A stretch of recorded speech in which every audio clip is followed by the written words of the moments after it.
La délégation provinciale de la Convention nationale des syndicats du secteur éducation poursuit sa caravane instituée après les nouvelles mesures adoptées par le gouvernement de la République suite au décret relatif aux nouvelles dispositions de l'agent public. Des mesures mortifères serait-on tenté de qualifier aujourd'hui, d'autant plus que celle-ci ne garantit plus la fonction enseignante. Pour tenter d'expliquer sa nouvelle posture à ses autres partenaires sociaux, la délégation provinciale de la CONACYSED Estuaire a été l'hôte de la FENAPEG, d'autant plus que cette entité défend les droits des élèves et autres étudiants. Que nous avons programmé dans une série de rencontres que nous avons initiées depuis, on va dire depuis jeudi, avec les partenaires à l'éducation, notamment les associations des parents d'élèves.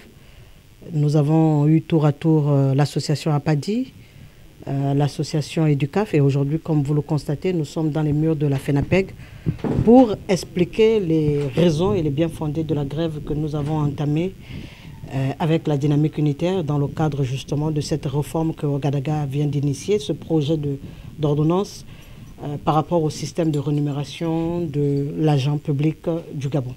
Donc, il était pour nous urgent d'interpeller ce partenaire parce que c'est quand même les parents d'élèves.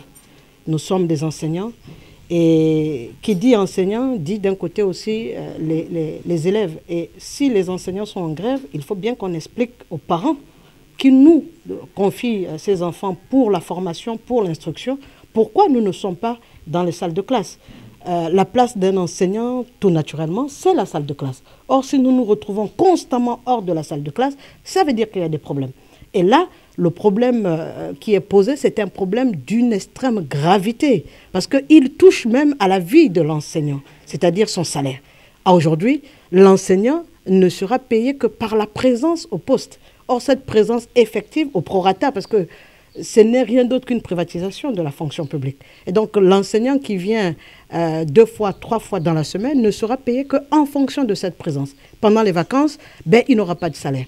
Il faut dire que la grève lancée par la CONACYSED a un double objectif: faire plier le gouvernement face à cette nouvelle ordonnance et rendre visibles leurs actions quant à l'issue de ce nouveau bras de fer qui menace la vie scolaire au Gabon.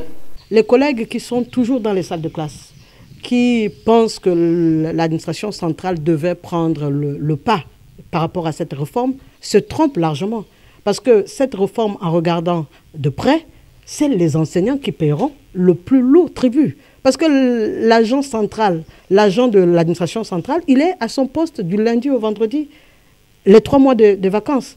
Or, l'enseignant est là occasionnellement en fonction de son emploi du temps et en fonction de la rentrée scolaire. Donc, j'interpelle par votre canal les enseignants pour dire qu'il est temps de se mobiliser. Ici, c'est pour que notre message soit porté auprès des institutions pour qu'ils comprennent que l'enseignant gabonais n'est pas d'accord avec cette réforme qui va précariser et nous engloutir dans une pauvreté tellement extrême que nous n'aurons plus la motivation d'être dans les salles de classe. Faire retentir ce message auprès des qui de droit est le nouvel engagement pris par la CONACYSED.